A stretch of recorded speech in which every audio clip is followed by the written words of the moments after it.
Welcome to the next episode of the Dark Web Deacon. Before we begin, be sure to smash that subscribe button, click the bell to turn on notifications, and check out the latest items in the Dark Web Deacon merch store. There is a link in the video description below, and become a true Dark Web enthusiast. New videos are published every Monday and Thursday. In this episode, I'm going to go over the 5 ingredients that I think are key in order to create a data-driven dystopian society, and why I think the United States is definitely on this path, potentially within the next 5 years. Also, how the third-party doctrine plays into these 5 ingredients, and why it may be critical for the US Supreme Court to reevaluate the third-party doctrine to continue to narrow its power in order to prevent the United States from truly becoming a data-driven dystopian society. So before we talk about the ingredients needed of a dystopian society, let's talk about the third-party doctrine. So the Fourth Amendment of the US Constitution protects Americans from unreasonable search and seizure. This means that police need a search warrant to perform this action, which requires a much higher burden of proof than just getting a subpoena, which is what the current legal process mostly requires today. You may not even know if a subpoena has been issued in an investigation against you. The third-party doctrine is the result of the 1976 United States v. Miller and the 1979 Smith v. Maryland court cases, in which the court affirmed a person has no legitimate expectation of privacy in information he voluntarily turns over to third parties, and states that information voluntarily shared with a third party can be obtained by authorities without a search warrant. When these legal opinions were written in the late 70s, the internet as we know it did not exist. Smartphones and devices did not exist. And the digitization of our lives was not a reality yet.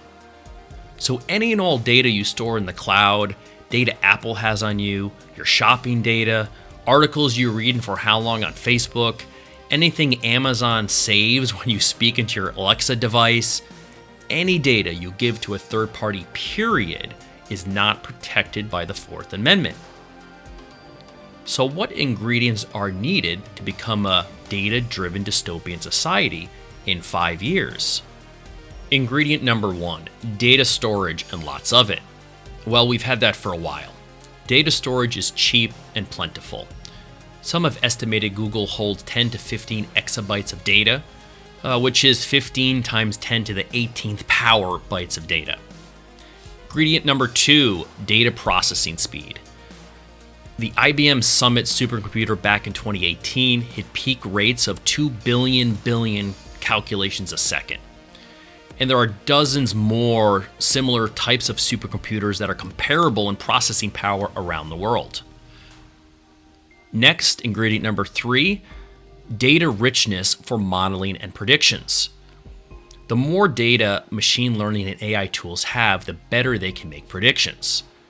Financial, location data, health, buying data, sexual proclivities, and political views are all available today.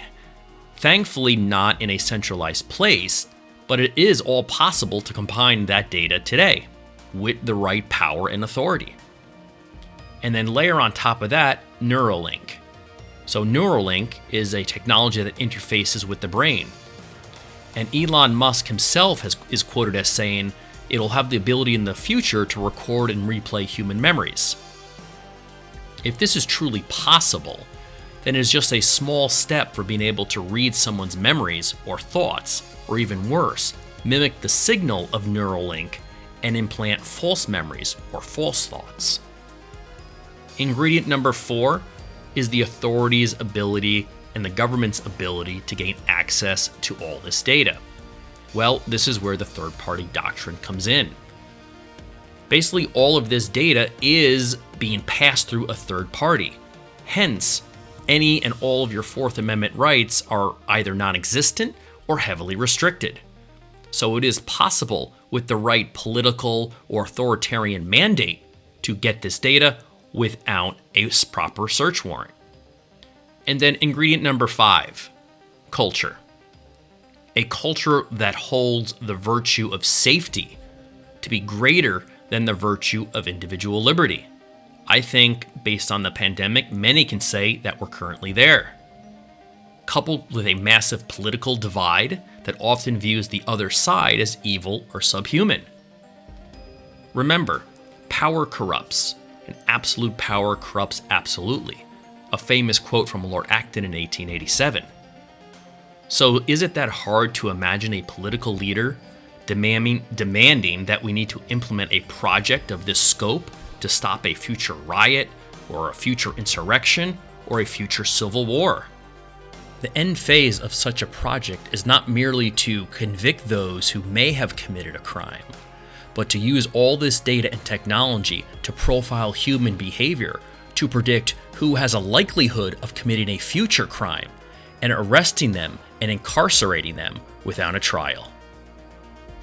So where do we stand in 2021? Is there any hope from stopping this seemingly endless march towards a data-driven dystopia? Well, in Carpenter v. the United States in 2018, the Supreme Court did start to put some guardrails around the third-party doctrine. It ruled that for cell phone records and tracking data, authorities do need to get a search warrant.